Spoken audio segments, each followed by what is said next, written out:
By the way, Paulie came up with an idea. Actually, he came up with it yesterday. And I said, you got to vet this out a little bit. And he said, all right, we're working on the slam dunk contest, which I said, I don't care about slam dunk contest. Well, this is based off Ja Morant. And Paulie goes, now imagine this. If Ja Morant had a dunk and we got to judge vote on the best dunk the entire year, and that's how you crown the slam dunk contest winner. So Ja Morant is going to get $1 million for that dunk. Unless somebody has a better dunk, you let everybody vote on it, fan involvement, $1 million, and then we get Dunkin' Donuts to sponsor it. And you could even have the DUNK, and then the I could be somebody jumping. It writes itself, Dan. I've already got it. Yeah, Paul. And it could be called the Vince Carter Memorial Dunk In-Game Dunk Awards, or something maybe not so wordy, and a picture of Vince Carter dunking over Frederick Weiss as the trophy. Okay. Let's bring in Adam Lefkoe. He covers the NBA. TNT Inside the NBA guest host. Also covering the draft as well for Bleacher Report. Lefkoe, let me start with that. Let me start with the season-long Dunk of the Year award. And then I don't like it. All right, we'll talk to you later. Thanks for joining us. Wait, why don't you like the dunk contest is actually a dunk in a contest called a game? Because why are we trying to kill this thing so fast? Like, we had one bad year where Cole Anthony took like 20 minutes to tie his shoes, and suddenly it needs to be completely imploded and fixed. Yes. I will say, I asked the commissioner, why don't we just give them like $1 million? And he was like, that's not going to get it done. And I was like, he's like, people are worried now about embarrassment. And it does stink that we got guys like Anthony Edwards that are like, I'm never going to do the dunk contest. Yeah. But there has to be a way to incentivize, either through fear or intimidation. Yeah, but Ja Morant's not going to do this, Lefkoe. Now I get Ja Morant in the dunk contest, even though he's not going to be in a contest. He just dunked in the game. Man. This is an entire year. Oh, my God, did you see that? Is that the dunk of the year? Yeah, but we already asked that question, Dan. Like, that happened last night. They're like, dunk of the year? Like, Paulie said that, and I started thinking about Anthony Edwards' dunk over that dude on the Raptors. And I was like, ooh, it's pretty competitive.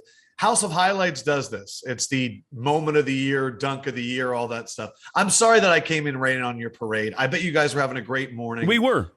Yeah, I kind of messed that up. Yeah. But I still don't like the idea. Okay. I love the idea. I do. You like bad ideas. That's why you were going to have me on as a guest. Yes, that is true. Chris Middleton not playing is a big deal, Lefkoe. I think the Celtics are going to the finals. Okay. I got to sit right behind where the media sits for Game 4, and I'm watching Celtics Nets, and I'm looking at the size of the Celtics, and I'm watching Ime Udoka. And I'm watching this dude have nonverbal communication with Marcus Smart from across the court. They're doing this, and Smart's like, oh, yeah. And then I'm looking at Steve Nash, and he's looking at his assistants, and it was a complete divide. So he's doing hand signals to Marcus Smart where Steve Nash was not really communicating. Dan, there was one part in the fourth quarter where Goran Dragic looked back at the bench and yelled something at Steve, like, I need to know what we're doing here. And Steve Nash looked at him blankly, and I love Steve Nash, and then looked at his assistants and then turned around and kind of put his hands up, and Goran Dragic kind of threw his hands like, I'll figure it out myself. And then I'm watching the Celtics bench. Dan, every free throw, Ime Udoka has Derek White and Marcus Smart. It looked like he had the chess move for every single play. But I'm looking at the Bucks team and I'm going, so you don't have Chris Middleton and you don't have PJ Tucker like you did last year. Who's guarding Tatum? Yeah. Like, yeah, Drew Holiday. Okay, then who's guarding Smart? They're missing two of those huge middle pieces now. That's all the Celtics are 6'7" versatile guys, and the Bucks now don't have enough of them. But I thought Kyrie and KD are the coaches. So why wasn't Goran Dragic looking to Kyrie and saying, Kai, what are we doing down the stretch here? It felt like Kyrie and KD were like, we're going to figure this out on our own. That's why it was so impressive to watch KD in person on Monday night, because it was just him going, I'm going to find a way to get to the basket. But yeah, no, look, Ime Udoka was the lead assistant for the Nets last year. Maybe he knew all the things that they were planning to do anyway. Yeah. But the Celtics beat the heck out of the Nets every time they played this year. And Ime Udoka, I really think, Dan, is going to be up for Coach of the Year for the next decade. And it's a few reasons. One, the way that I see him patrol the sideline. Two, his connection with players is unlike any coach that I've seen. And three, he's from the state of Akwa Ibom in Nigeria, which is where my wife is from, and they don't lose. I mean, he gets to coach the Celtics. She ends up with me. Both big winners. You Huge. feel like a play-in game, though, for your wife. There are times where I look over and I go, I am the Charlotte Hornets. And this is going to end poorly. Yeah. Early exit, but boy, are they exciting. Yeah. Potential. You got a lot of potential. Yeah. I just need to act on it. We'll be fine. Help me understand what Doc Rivers said yesterday. I'm going to play a portion of this, but he's defending his past playoff exits. Here's Doc Rivers. Well, it's easy to use me as an example, but I wish y'all would tell the whole story with me. All right? My Orlando team was the HC. No one gives me credit for getting up against the Pistons who won the title. That was an HC. Go look at that. I want you to go back and look at that roster. I dare you to go back and look at that roster, and you would say, what a hell of a coaching job. Really. I mean, the Clipper team that we lost 3-1. Chris Paul didn't play in the first two games and was playing on one leg. And we didn't have home court. And then the last one, to me, is the one we blew. That's the one I said, we blew that. Now, it was in the bubble, and anything can happen in the bubble. There's no home court. Game 7 would have been in L.A., but it just happened. So I would say with me, some of them is I got to do better always. I always take my own responsibility. And then some of it is circumstances happen. This sounds like an exit interview. Sounds like to me, Dan, meme fatigue. This is a man who has seen the memes. Oh, this is what Doc Rivers does. He loses 3-1. He loses 3-0. This is, again, the same time of the year where all year last year he was defending Ben Simmons and he was saying he's fine, he's our guy. And then right around this time of the year, he went, I don't know if he can win a championship. And all of that good stuff got forgotten. It's something about this time of the year where Doc just kind of lets it go, but it sounded like he had enough. I am a top 15 coach of all time, according to that thing that came out earlier this year for top 15 coaches, top 75 players. Look at my resume. I'm tired of the memes. Yeah, but Doc is beloved by the media. Is he? He got Coach of the Year for an Orlando team that went 41-41 that didn't even make the playoffs. I think he should be criticized even more than he's been criticized. Nobody has lost more 3-1 leads. He could lose a 3-0 lead. There's a common denominator with all of this. We love Doc, but the results don't back up him. If he loses in this round, are the Lakers on the phone when the buzzer sounds that they lose to Toronto, and then they're going to bring Doc in to coach the Lakers? Right? What you just did right there was a masterclass of radio hosting. That you took one story and then you put the Lakers on it, which is like inflates it tenfold. I'm gonna put the Cowboys in there too, somehow. You know what? And if they can use some Yankees, that would be awesome. And Tom Brady. What's Tom Brady think of Doc Rivers blowing 3-1 leads? I don't know if how beloved Doc is. I also thought it was pretty disrespectful to Hedo Turkoglu, Rashard Lewis, and Dwight Howard, and that whole crew. Yeah, the Orlando team. I mean, when he says, look at that roster. Look at that roster. Okay. That was one of the most fun teams that I remember. But also, the Coach of the Year, like you were saying, we love them. They're only 41. We have this weird fascination with Coach of the Year where we love to reward the coach that took a team from bad to average instead of a team from good to great.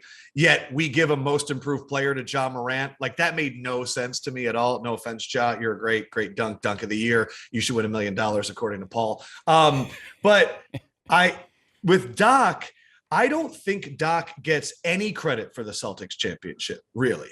Like, I feel like that was a big three. You're right. You know? You're right. And so I don't feel like he gets the high end of praise, but I actually think that I think he's only remembered for this. He's only remembered for blowing these leads. And I also want to say, I mean, Joel Embiid did tear a ligament in his thumb. It's not like it's just a collapse because of bad coaching. Like, Embiid's out there playing with one hand. Yeah, I know, but guys you said Chris Paul was on one leg. Chris Paul averaged like 21 points and 10 assists in that series. So he still played well. Hey, we lost in the bubble, but hey, in the bubble. Okay. Everybody was in the bubble. See, Doc's not a clutch client. And that's why I'm thinking Mark Jackson could be the coach of the Lakers because he's a clutch client. We're talking to Adam Lefkoe. By the way, don't be bitter, be better. All right? All right. That's nice. Yeah. I just made that up. That sounds like that's a T-shirt. Really? Yeah. Don't be bitter, be better. Adam Lefkoe. That's like Shaq said to me one time. I was like, Shaq, you're a hater. And he goes, I'm too great to hate. And I was like, what? And he was like, I'm too great to hate. I'm just great. And so what I say, and I was like, man, I'm put that on a T-shirt. Yeah. That was pretty good. Adam Lefkoe, TNT Inside the NBA guest host, and also covering the draft for Bleacher Report. Give me the draft prospect not being mentioned as a top 10 pick that will haunt GMs for years to come.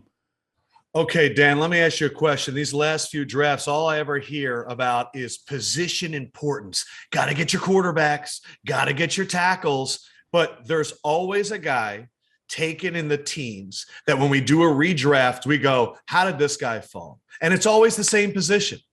Oh, Aaron Donald goes 11. Fletcher Cox goes 14. Haloti Ngata goes like 12 or 13. It's always the defensive tackle that nobody cares about. And then we look 5 years and they're dominating the league. How is Jordan Davis not being talked about more? How do we talk about a guy all year and say he is the biggest dude we've ever seen? He's got the fastest 40. He jumps the furthest. He's on the national championship. He's dominating offensive lines, but he can only play 2 downs. First of all, how many downs are there? There's 3, right? So he's playing 66% of downs, which sounds pretty good to me. But 2, you're telling me, I just watched Vita Vea, also taken 14th in his draft, dominated D-line and completely arrest defenses all year for the Bucs. It just doesn't make sense to me sometimes when a dude jumps off as an athlete. He's dominant on the field. Everyone says he's a leader in the locker room, but the NFL is all about passing. Really? Like, Kyle Shanahan's entire offense is built around the running game, and that's we call him the crown prince of offensive coordinators. I think that when we look back 5 years from now, all the teams that passed on Jordan Davis will regret it, and it will be obvious. All right, there's a hot take. All right, we'll record that, play that back in 5 years. Nobody loves defensive tackles, nose tackles like I do. No one. Really? No one. Danny Shelton. Your favorite? Danny Shelton out of Oregon State. Oh, I loved him. I'd come in, you'd see these guys, and I would say to the Danettes, I go, God, this guy's unbelievable. And it'd be a Pac-12 game I'd be watching late at night, and he'd go, oh, Danny Shelton. What did he wear, number 8? Something like that. And I went, Danny Shelton is awesome. Browns draft him, and then you're like, whatever happened to Danny Shelton? I don't know. Yeah. But that's not on him. That's on the team that took him. So I'm with you with these defensive. We should be looking for the next Aaron Donald.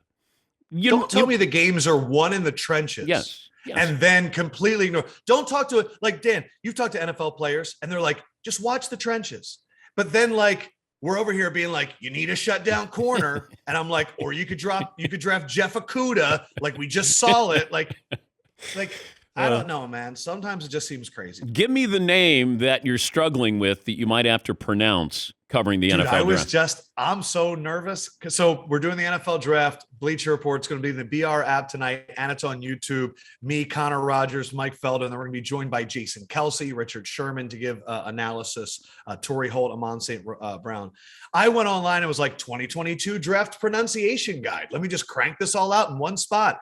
And it doesn't exist. And so it's not that there's a guy.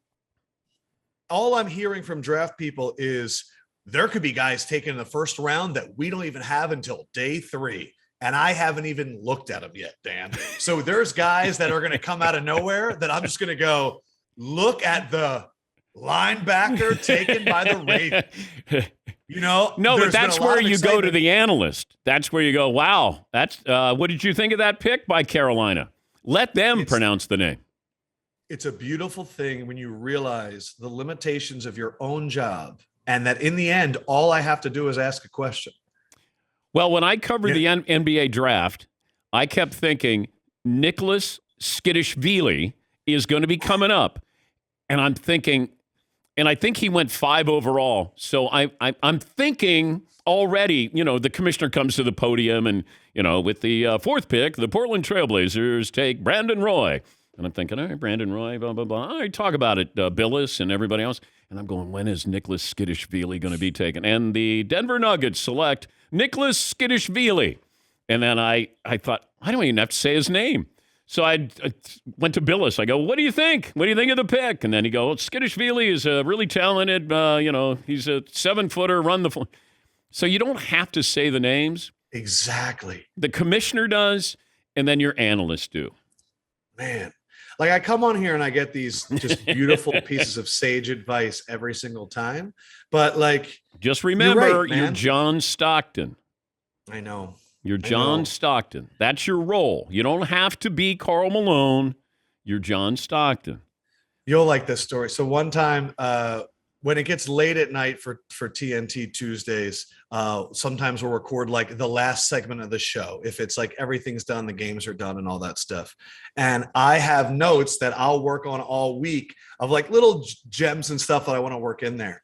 And one time I forgot my sheet and they were like, hey, we're going to do the 50s. And I was like, oh, let me run back and get it really quick.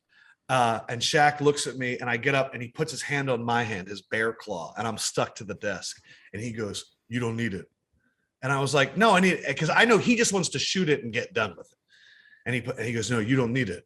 And I was like, no, man, I wrote down like a lot of stuff I want to say. And he goes, you're Adam freaking Lefkoe. You don't need it. And the thing is I know that he was just trying to convince me so that we could just get it done. But it hit so hard that I was like, I'm Adam freaking Lefkoe. and his mind control worked. And I just made stuff up. All right. Well, don't screw it up tonight. Okay. You know what? That's the advice I need. Yeah. Defensive lineman, dunk contest of the year. Okay. I learned a lot today. This is good. You're a play-in game in regards to your wife. That didn't need to be repeated. She's right in the other room. That could have gone bad. We're keeping it a secret, Dan. Keep your head up. You're the guy in Wide World of Sports who goes tumbling down the, over his skis. 100%. The Wide World of Sports. 100%. Thrill of victory and the agony of defeat, and that guy is like tumbling down the mountain. That's you. I'm a human blooper. Yes, I'm a hooper. Keep your head up. I'll try. All right. Thanks. Love you guys. Thank you, Adam. That's Adam Lefkoe, TNT Inside the NBA, and he'll be working for Bleacher Report tonight, hosting the draft. Take a break. Our play of the day is up next here, Dan Patrick Show.